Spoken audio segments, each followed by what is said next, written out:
Welcome to all our viewers watching around the world tonight as Cristiano Ronaldo enters the Amsterdam Arena in this quarter-final clash between Juventus and Ajax. I'm joined by David. Well, it's not only a huge game for that man Ronaldo, John, it's a huge game for the whole of the Juventus team. They need to regain their form coming off the back of a couple of poor results in the Champions League, John. Big game for all those players. And as you said, David, they have been going through a bad run of form, especially losing to Atletico Madrid in the round of 16.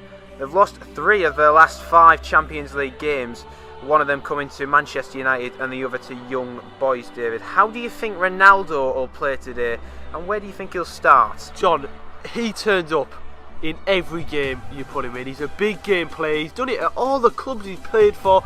The Champions League is very much his arena, and I think he thrives in it, John.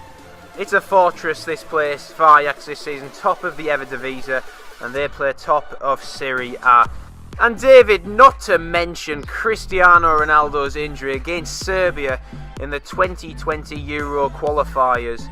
It's a big knock for Cristiano Ronaldo, but he said he'll be back, and when he says that, he will be back, and he's back tonight. No, John, he's such a remarkable athlete, you can never rule him out the game.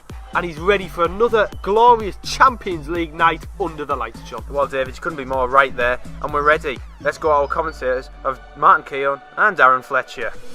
No, that was good. Well, it's Manchester United to Real Madrid to Juventus. Now, Ronaldo, of course, went off after half an hour in that draw against Serbia yesterday, and he came out and said, I'm not worried about the injury. I know my body. I believe that in no more than 2 weeks, I'll be fine. He's having tests in Portugal over the next couple of days. And the reason this injury could prove to be so significant is Juventus's aspirations in the Champions League very much rest on his shoulders. They've got Ajax in the quarterfinals in, 16 days' time. The first leg of that tie. 6 days after that is the second leg. Craig, we heard from the boys yesterday. How significant is it just for those quarterfinals? Because they should be fine, shouldn't they? Without Ronaldo against Ajax? I say what's significant if you're Ajax. You know, clearly. But yeah, I mean, if this is a tight game, and I expect Juventus to go through. Most of us have got Juventus to go through. But if it is, something happens, and you know, Ajax managed to conjure up a performance that did at Bernabeu, and all of a sudden it's tight, he's the game changer. So I don't know. I mean, I don't know if how long the muscle injury is going to be. 16 days. Did you say 16 days? Yeah, 16 days till the game. It's not a bad tip, but that clock quickly runs down when you can feel your hamstring and your muscle injury, and you're like. And before you know it, it's 10 days, and then your first sprint. I'll tell you what, I wish I had $1 for every player I've coached that said, I know my body better than anybody. Yeah, how do you deal with that as a coach? He convinced me he wants to play and he's fit. I need to know from you, not him. Well, they scan them, don't End of story. You can tell, I mean, years ago you would... That was the phone, by yeah. I got the phone, Steve. Yeah, we worked that one out. Years ago you would guess a little bit, but now they'll probably MRI it every day. Sure. So you'll get a good feel of where the tissue injury is. Getting a bit technical here, isn't it? Well, Stevie's not a doctor or physiotherapist. That's what we learned here. Taking a look at the bracket for the Champions League. Just a reminder, it is Ajax against Juventus. Also, Spurs City, United, Barcelona and Liverpool. Porto. Those games start, of course, next month. Milan won, of course, next up for Juve. It's the first leg of the quarter-final of the Champions League. They are big favourites to advance against, of course, an Ajax side who surprisingly knocked out Real Madrid in the previous round. A couple of big talking points going into this is regarding who is going to start this match. Has Moise Kean done enough to get in that starting 11 for Allegri? He absolutely has, and Paulo Dybala continues to be the one big mystery. He did absolutely nothing other than drawing the penalty and scoring the penalty before that. He was one of the poorest players for Juve, and I feel like they've actually had one gear more when Moise Kean comes in. The biggest talking point, obviously, now, Cristiano Ronaldo. Max Allegri said he wants to play, we want to play, and we're just not sure yet, so he's doubtful on it. Pavel Nedved said that Ronaldo wanted to play against Milan, and they had to put the handbrakes on him to keep him away from it so he didn't re-aggravate what he had. So it seems like it's a doubt, maybe a 60% chance of him playing against Ajax. If you're Allegri, how do you handle this Ronaldo situation? Because you know he's knocking down the door. He wants to play. I don't care. I don't play him. That's it? Yeah, I don't take the risk. You've got alternatives, Yes. good alternatives Yeah. at the moment. who are playing well. You cannot take risks with a hamstring. All the eggs for Juventus now are in this Champions League basket. They've wrapped up the title, more or less, right? So they've arguably got one of the weaker teams, although we saw Ajax do a great job on Real Madrid. I mean, tremendous. And they're no mugs. Save him for the second leg. Give him some more days. Don't rush him back. You take a chance with a hamstring, you might not see him for the rest of the season. It's an unnecessary risk if you're Juventus and you're Allegri. Why? Would be my question. And I don't care if Cristiano Ronaldo is knocking at the door. You just stay behind that closed door and say, all right, keep knocking, buddy. You ain't coming in. The truth of the matter is that you don't need Cristiano Ronaldo to get a good result in that first leg. Yep. And depending on what happens on that first leg, you may not even need him in the second leg. If you're Juventus, you have to have the big picture. If you're Allegri, you have to have the big picture. Cristiano Ronaldo is not going to have the big picture. He wants to play because he is who he is, and he's important and critical to their success. And because he is important and critical to their success, then you have to save him from himself. Say, Cristiano, right now it's not where we need you. We need you later on. Meanwhile, from a Milan perspective, of course, a bit of a blow regarding their top 4 hopes.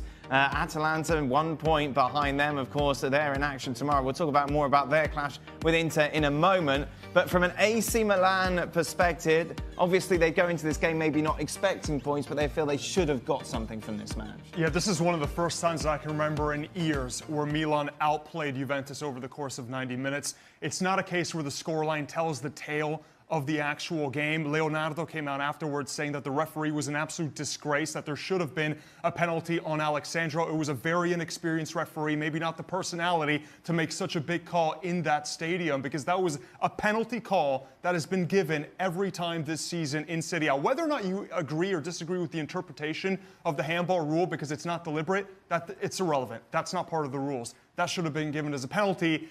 Granted, Piontek scored moments later, but how would that have affected the game? Also giving a player a yellow, etc. So it was a real blow for Milan. 4 games now, 3 losses. They've been playing pretty dreadfully up until this Juventus game and just really lacking an identity. I have no idea what Gattuso's trying to transmit to this team in terms of playing style, in terms of what kind of brand of football he wants. Okay, he wants to build it out of the back, but what next? Possession's fine, but what about incisive possession? And that's what Milan are lacking. That's why Piontek has had maybe 1 or 2 chances most each game. They've got VAR in Italy, haven't they?